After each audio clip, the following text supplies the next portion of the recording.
I'm Kriti Shah, and this is my podcast, Have You Thought About? I'm a writer, journalist, and poet, and I love to find out what passions people chase after in life, especially if they're blending together skills in really unusual ways. In each edition, I'm going to chat with someone I find particularly interesting and who's also managed to fit things together in their life or profession that you just might not think of as an obvious match. You're about to hear me chatting with Raut, a businesswoman who's shaking up the periodwear industry. I started by asking her to explain more about her journey. Ruby, we met via a forum for entrepreneurs. I've experienced heavy periods all my life, and I'm really interested in the fact that you've taken this step to make periodwear that's sustainable. But first, I'd love to hear more about your journey, as you've crossed continents, right? Oh my gosh, yes, that was quite a while back now. 13 years ago, moved to London, got on a plane to an international country for the first time. So after 13 years, I feel like in the next 7 years, I'll be like half British and half Nepali, because I've lived like half of my life on both sides. Yeah, grew up in Nepal, came here to the UK. I think in the search of finding a job, I founded my passion, and I've been a hustler since very young, even when our house in Nepal was being built, I literally told my mum that Saturdays, if I carry like bricks and things, will you pay me the same amount that you pay the laborers? And she said yes. And then since then, like I've been like always thinking about like, okay, find work and make money and be ahead of everybody else. And came to the UK again, finding job. I found a passion, started a business, and here I am. Intrigued by how you've moved from, was it an environmental science degree to becoming a businesswoman? It was like when I finished my graduation, I was like, I want to be a forest ranger, go like different forests and parks and look after it, be with wild animals. That was my dream. But obviously, like I was living in the city, so I had to find a job, pay for all the bills and whatnot. When I first came to UK, I did pretty much everything from dishwashing to cleaning toilets to working in a restaurant, working in a pub, au pair, you name it, done it. Became a flower girl. Then I went to decide like, okay, I gotta study here. Hopefully then people will believe that I've got the same capability of every white people in the UK to find a job. The reality was absolutely the other way around. 1 year, I think I applied for pretty much every job in the world and got to the interview stage. They loved it. In the selection time, got denied, quite a lot of them. Then I thought, okay, I got to make a job for myself. I made myself a consultant. Hey ho, why not? And started this curriculum to talk to kids about food waste and why it's bad for the environment. And I started doing like some pilot projects here and there, like just going to school, volunteering and teaching the kids why food waste is bad for the environment. Then an opportunity came from Sainsbury's and they were investing like £1 million on like small businesses, small charities and community groups. So I set myself a community group and I applied for the funding and I got it. And I was like, wow, okay. So this kind of thing actually works. You write 600 words and then somebody believes in you and you are out. Myself and hired another 2 people on a part-time and rolled out this project, teaching over 4,000 or 5,000 kids for a year, reduced the food waste in every school by 60%. And that was like such a confidence boost. And then opened the door to like going to different schools, talking about sustainable projects, what other things that they can do. And one thing that I stumbled upon was on menstrual product. Now, something very close to me, very close to my heart. Grew up in Nepal, huge taboo around periods. Nepal, India, Bangladesh, you talk about Asian country, you talk about African countries, there are huge stigma around periods. I thought like, if I was in Nepal, I would have never done it. I think so. All of this, like I was not brave enough. But because I was in a foreign country, nobody knew me. So I could go like rogue in terms of talking about periods. And this is literally what I did. Like, like no shame, no embarrassment. I'll talk about flow, any kind of blood, any kind of clots, any time of the day. Yeah, the journey from sustainability went into talking about periods. But the main mission with WUKA, and people listening, WUKA is a period pants, reusable, sustainable, can wear, wash, reuse again, has 5 times less carbon footprint than tampons pads, stops 200 disposable going to landfill. So great in terms of sustainability. And that was the core reason why I started it. But then soon I realized that I actually created a product. What I really like about hearing this, and I'm hoping the audience takes this away, is you've taken topics that perhaps are taboo or weren't sort of focused on before. And, going back to the food waste, even now about the periods, and you've not let that stop you just because other people weren't doing it at that point in time. Where do you get that resilience from, or that making sure that you're going to crash through whatever barriers there are? Over years, I've learned like you become resilient in two ways. Either you hear a lot of negativities around you and you want to prove that you are right, or often like resilience is built by when quite a lot of people around you support you, and that motivation keeps you going up, and then you build up. Mine was the other way around. Like mine was like, I think you can only get so much no's. You can get a no's and no's, and then after a while, I think it just becomes like, yeah, I'm gonna get it, but it doesn't stop me from trying. I think had I had to spend so many money and time and everything, then I would have thought about it. But I'm taking a bite size at a time, like whenever doing anything in life, and then that is something that I pretty much put onto when starting a business as well. Everything was like a step by step rather than being overwhelmed with what's coming or how am I going to sustain in life. So did you have like a full-on business plan, or you talked about that step-by-step moment, or it was just like, let's just see what happens? I'm really intrigued by this, because for people, with this podcast, it's have you thought about becoming a business person? And you're saying, well, actually, this is a path that, not that you necessarily stumbled upon, but it's a path of necessity. Yeah, no, I never thought I'd be doing this. Zero information around business when I like doing that as well. Like I was like pretty much going into this unknown, but exciting. Like, okay, I found this quite intriguing. I've noticed that not everybody can be an entrepreneur. I think you have to have a certain kind of mindset to be an entrepreneur. Challenges should be fun. If challenges are fun for you, you are on a path to be an entrepreneur. If you find challenging overwhelming or really stressful, then definitely that is not the way. Like you can be comfortable doing 9 to 5 kind of job or find something that you love to do. No business plan, nothing. Like literally, I did few sessions around like businesses and things, and that was purely because at that time my husband used to run these hackathons, and I used to always get intrigued by it. And hackathons are like these like short courses where a group of people meet, they've got an idea, they want to prove it, whether that works or not. And they literally have like 48 hours to 72 hours kind of time frame. I definitely got inspired by him doing that, giving up weekends, but being super passionate about, mentorship kind of thing. And one day I just turned up and I said like, I want to try one hackathon too. And then he goes like, well, you need to have an idea. You need to pitch in front of people your idea, and then you need to find the team to join you and go and do that.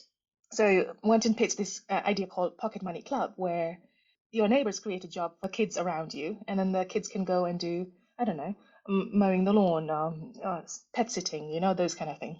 Like this is in front of like 60 people, never spoken before.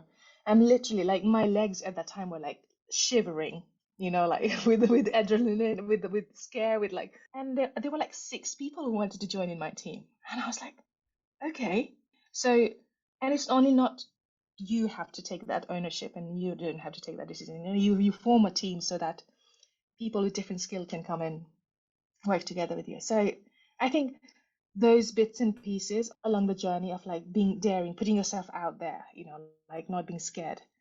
Definitely, that is one thing. Like things don't scare me, and I think that is something you need to have, because when you're an entrepreneur, you are a salesperson, you are a marketing person, you are dealing with customer service person. Like you have to be everything. But do you know you have to be everything? Or have you just sort of encompassed everything as you've gone on that journey? Like, how much of this is actually planned? None. Actually, none is planned. The world throws things at you. You just accept it, learn it, move on.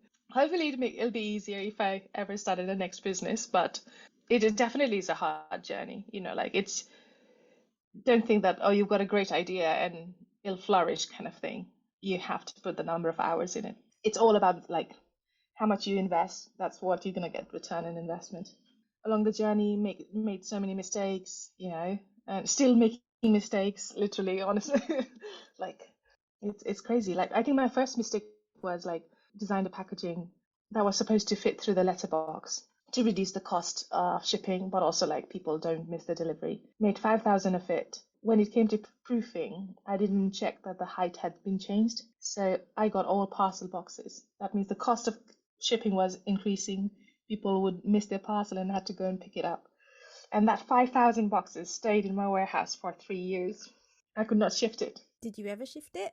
I did at the end. So we did keep it. I didn't throw it away or not use it kind of way. We did use it. So let's focus on WUKA, and that's period wear. Tell me more about how that idea actually came about and how you've expanded, because WUKA's quite well known now. Like, what does WUKA actually mean? Why have you got that name? So WUKA stands for Wake Up Kick-Ass. Genuinely went to Pinterest and I was like, oh, what's the inspiration quote? And then just typed it in and there were like loads of picture frame that said like Wake Up Kick-Ass Repeat. And I was like, oh, that's pretty cool. Then we started talking about periods quite a lot often. And then every time when you say periods, right? Or even, I mean, in Nepal, even if you type periods in Nepal, everything comes around like taboos and physical pain. You type periods and they still like picture from Shutterstock is like somebody holding their stomach or lying in bed. You know, it's all about that, the dark side. But women have not stopped doing things that they have to do and they can do just because they're on the period. And so the idea is like, why should period have a negative connotation? You know, every woman should wake up kick ass, and that's where we went. And when we went WUKA, rather than wake up kick ass, long form to type on the website. So let's take the abbreviation. And most of the big brands have got like 4-letter words, you know, like Puma, Nike. Who else is there? Filler. Everybody has got 4 letters. So I like that. I was going to say, have you thought about is HYTA, HYTA, so that 4-letter thing. So I love the fact that you brought that as well. And WUKA, yes, a wake up kick ass. I'm loving that. I've not actually heard about that before, so this is awesome. You got the intention, and how do we go to getting the period pants, etc., sorted out? And it's not just pants though, is it? Like, you have other things. Swimwear? We do. Yes, we do swimwear. We have sports section where you can get leggings, period leggings, running shorts. Yeah, so we went more into like a sports kind of area as well. Found out that like 50% of the girls give up on sports once they start the period. So why are they doing this, right? So the confidence around like the period product working is like one of them. You've gone beyond the taboo. A lot of companies now are investing in that area, but you have been there since quite early on. So I'm intrigued in spotting that gap in the market and deciding to push with it, even though, as you say, it was taboo. In some cases, it still remains a little bit taboo, to be perfectly frank with you, to talk about menstruation. So the whole idea of the period pants came after I went to one of the school, talked about reusable menstrual products. So growing up, I wore my mom's sari rag. And what she did was like her old sari, cotton one especially, cut it into small pieces and then you fold it and you put it in between your underwear. And that was my menstrual product. Super sustainable, but absolutely uncomfortable. Because I wore, like growing up, I wore a one size underwear, you know, like my mom, my sister, everybody used to wear like the same size underwear. So there has been quite a lot of incident where you do sports on a hot day and you're wearing an underwear and a pad, and there used to be moments where the pad used to literally fall down. And one girl's mishappens of these kind of moment literally puts off every girl's from coming to school when they're on the period. So then I started like pinning the pad, you know, like maybe wearing a multi-layer underwear or wearing a slack shorts underneath. So trying to make sure that those kind of thing doesn't happen and you're constantly improving. So when I came here to UK, started teaching girls about reusable menstrual product. There were some reusable pads, menstrual cups, but pretty much that was the limitation. You know, there was no period pants per se at that time. So, and all of the menstrual cup, obviously for young girls to look at it, it's like quite big at opening, and they were like, okay, tampons itself is so hard, and they're like quite thin and slender to use, let alone the cup. And then there are these like Etsy made, like homemade kind of pads, which actually doesn't look very desirable compared to when you are putting a shiny box of tampons and pads next to it. So went home and I was like, literally had this eureka moment, like then I went to my husband, I was like, you know, like how I used to say, like I used to pin the pad. I want to stitch the reusable pad in the pants and see how it works. And got a secondhand sewing machine. That was my first £60 investment that I ever did. Bought it home, put on a YouTube, and started sewing. Like I didn't even know how to thread a sewing machine, let alone like how to sew. But put the YouTube on, learn how to do everything, then cut my 2 old pants on the side. So that almost becomes like a pattern where you can, then I wedged a t-shirt cloth inside it and restitched the whole thing and wore that for my period for 3 months. I made around 3 pair at that time. And that literally, every time I used to have my period, I used to wear the underwear and feel like I haven't worn anything in between my leg today, and I'm absolutely fine. On heavy days, obviously, because I didn't have liquid flare, so it was bleeding through, but it was this revelation of like that comfort. Like you just wear an underwear and forget about anything else. It's so easy that a 9-year-old who just started the period, you can literally give her underwear and say like, just wear like an underwear. Well, you come home once you have a period, and then we'll have a chat. It's like that. I think ease of use was like the biggest thing because I did the lean startup machine. People with ideas everywhere. I've got 100 ideas. Until and unless you validate it, it's pretty much worthless. So then I thought, like, okay, is it just me who is finding this like revelation? Because in the UK, I haven't seen anything. So I went to Facebook, pretended to be a research student, and put out a survey saying, like, hey, doing this study on period product, and I just wanted to find out, like, if people are happy with the current menstrual product. 24 hours later, I had 700 responses, people filling out the form, writing like almost like an essay of like how they struggle with their periods, and most of them ran. They were from some from like the running groups kind of thing, and they often suffered from chafing, irritation. Over 70% people were just moaning about the current menstrual product because the choices have never been presented to them. Decades and decades you've been just selling pads and tampons, and in the name of innovation, all they did was what? Strings and rings, and pretty much that's it, right? So I thought, okay, this is quite shocking, but also like really good fact, like gives me like a fuel to actually, okay, go and make it. Now I know people have got a problem. I've got the solution, prototype version, which leaks, which is quite uncomfortable for me to wear because I've like squeezed a size down, and I'm wearing this tight underwear.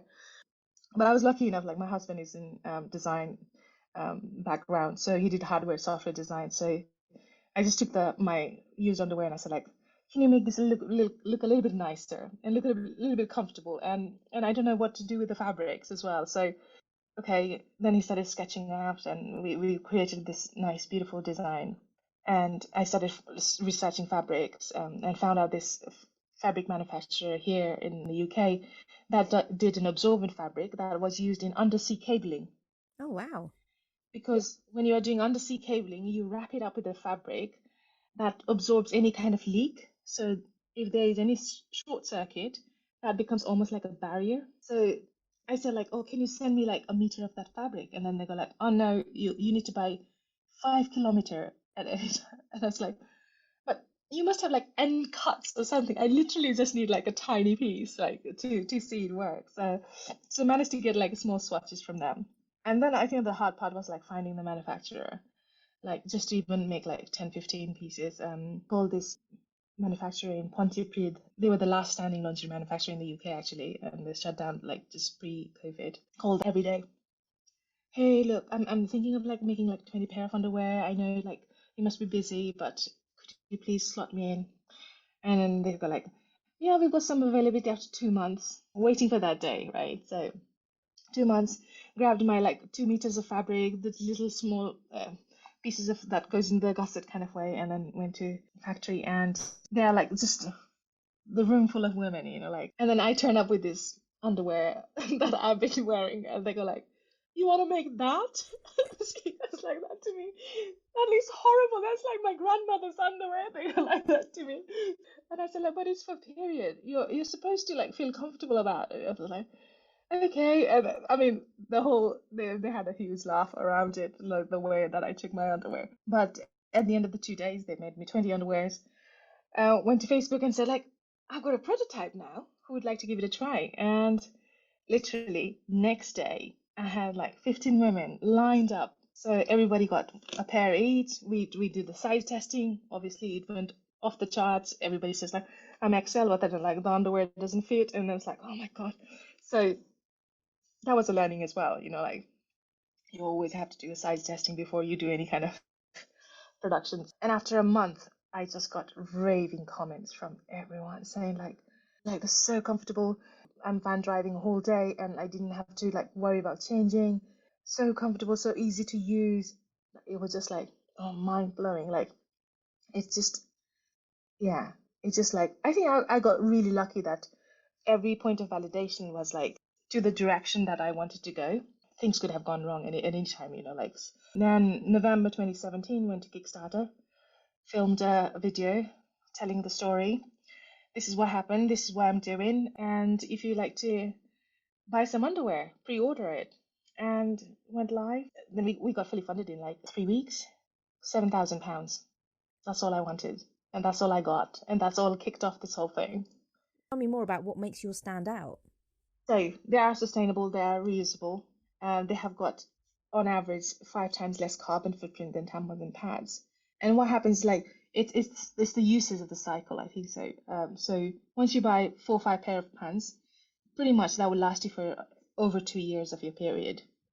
So ease of use, convenient, cost saving, and once the underwear gets like falls apart, just put it in like your fabric recycling and then get recycled into another fabric. And I think there's this circularity around that as well.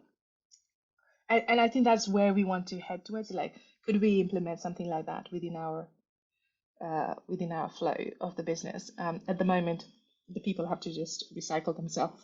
But yeah, it's one underwear replaces 200 disposable tampons and pads going to landfill. Like if you're talking about people use around 11,000 tampons and pads in their lifetime. If you wear period pants, you are wearing 129 pairs.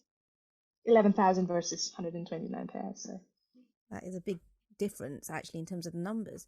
So we've got someone who clearly has a lot of drive, a lot of passion, will break the barriers. Doesn't matter if things are taboo or people aren't talking about them. It feels like you're like, well, if I see there's a gap and I see there's a need, I'm going for it. Where else do you see a zeitgeist? You've gone into food waste, you've looked at periods. Where else are you casting your eyes? This is just the beginning, and we are literally scratching the surface of this whole. Then comes the reusability in like nappies. I mean, the nappy industry is huge.